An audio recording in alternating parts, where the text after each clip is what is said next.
बिकवाली के आंकड़े कल थोड़े से अच्छे नजर आए। एफआईआईज ने केवल 480 करोड़ की बिकवाली कल के सत्र में की कैश मार्केट में।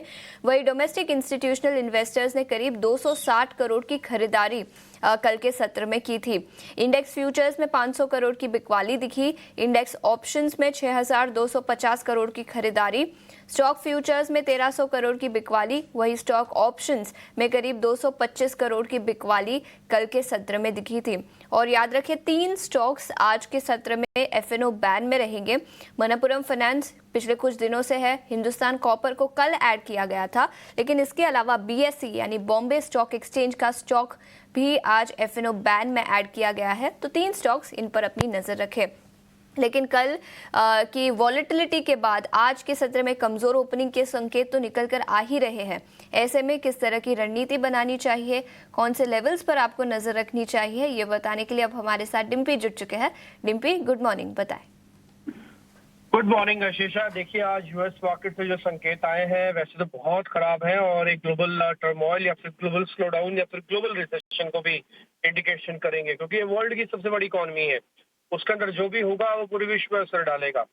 बट अभी कहना बहुत जल्दबाजी है, क्योंकि ये जो फॉल आ रहा है ये एक्चुअली एक इमीडिएट रिएक्शन है जो वहाँ की पॉलिसीज जो वहाँ पर काम किया जा रहा है। देखिए आशीषा, ये पुरानी हिंदी में कहावत है कि अगर आप खड्डा खोदेंगे तो आप भी किसी दिन खड्डे में ही गिरेंगे। हम ये नहीं कह रहे कि अमेरिका फर्स्ट आप ना कहिए, लेकिन आप इस तरह से आप एक एक महीने के अंदर 50-50 एग्जीक्यूटिव ऑर्डर साइन कर देंगे। आपके पास प्रॉपर सप्लाई चेन नहीं, और आपकी आती है आप ये सोचेंगे कि मैं सब ऑर्डर साइन करने के बाद, टैरिफ फाइट करने के बाद मैं सप्लाई चेन को भी दुरुस्त कर दूंगा। वो होगा नहीं, वो होता भी नहीं है, वो होगा भी नहीं, कभी भविष्य में भी नहीं होगा। तो इस चीज के लिए बात तो तैयार रहिएगा कि हम ग्लोबल आपस में एक दूसरे से गुथे हुए हैं। ऐसा हम हो नहीं सकते कि हम अलग थलग होकर काम करें और कोई हमको इम्पैक्ट ना डाले। ये तो हो ही नहीं सकेगा। एक और चीज, मैं आज की जो गिरावट यूएस की दिख रही है, मैं इंडियन मार्केट के ना, आप बोलेंगे आप बात क्या बोल रहे हो, लेकिन मैं बात बिल्कुल ठीक बोलूंगा। ये इंडियन मार्केट्स के लिए काफी हद तक हेल्दी है।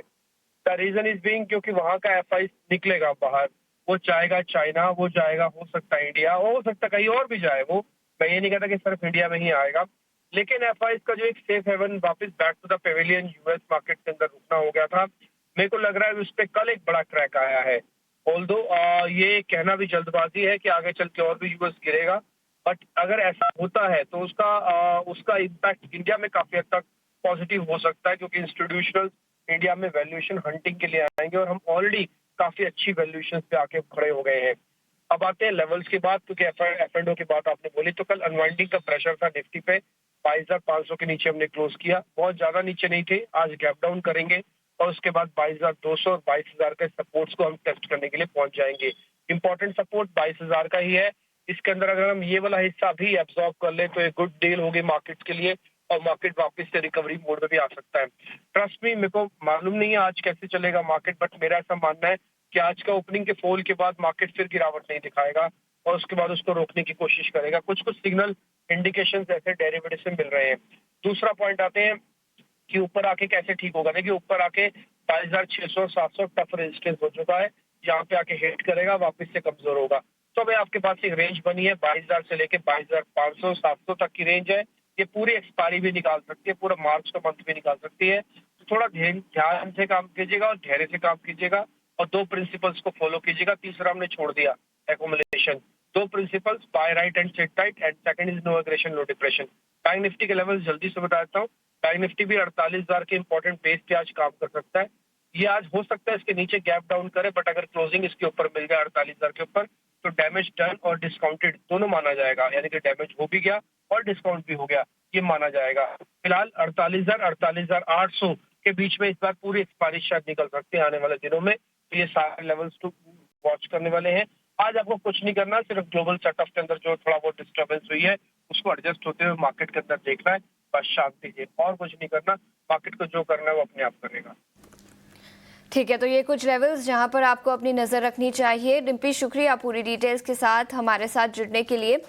तो निफ्टी और बैंक निफ्टी के लेवल्स आपके स्क्रीन पर, जहां पर 22,300 और 22,000 के इंपॉर्टेंट सपोर्ट लेवल्स होंगे।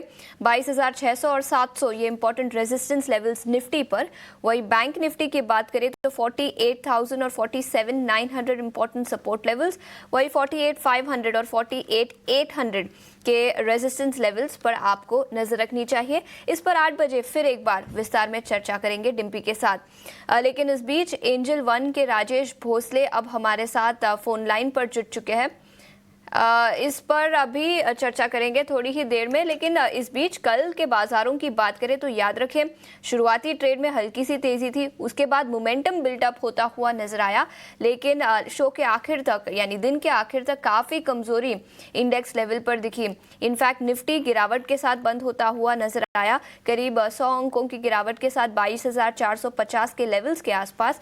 वही निफ्टी बैंक भी 300 अंक टूटकर बंद होता हुआ नजर आया। अक्रॉस द बोर्ड सभी सेक्टोरल इंडिसेस लाल निशान में बंद हुए। निफ्टी एफएमसीजी को छोड़ सभी सेक्टोरल इंडिसेस कल लाल निशान में बंद हुए।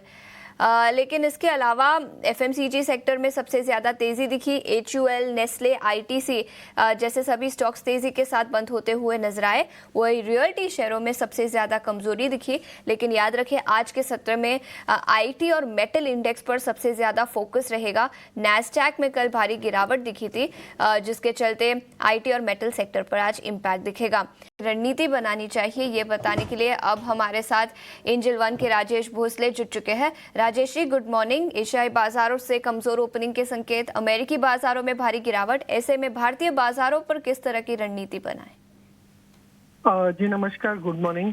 देखिए हमारे मार्केट्स स्पेशली देखें तो हायर साइड में जो है 20 एक्सपोनेंशियल मूविंग एवरेज पे स्ट्रगल कर रहा है।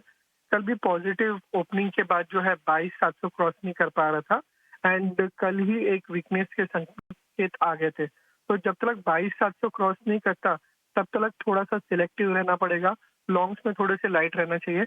आज लग रहा है कि बैंकिंग स्पेस में मेजर वीकनेस देखने को मिल सकता है, बट यहाँ पे डिफेंसिव काउंटर जो है यहाँ पे एक मतलब पॉजिटिव नोट पे ट्रेड कर सकते हैं। कल भी हमने देखा था कि जो एफएमसीजी और पावर स्टॉक जो थे वो खबरों में और पॉजिटिव ट्रैक्शन दिखा रहे थे।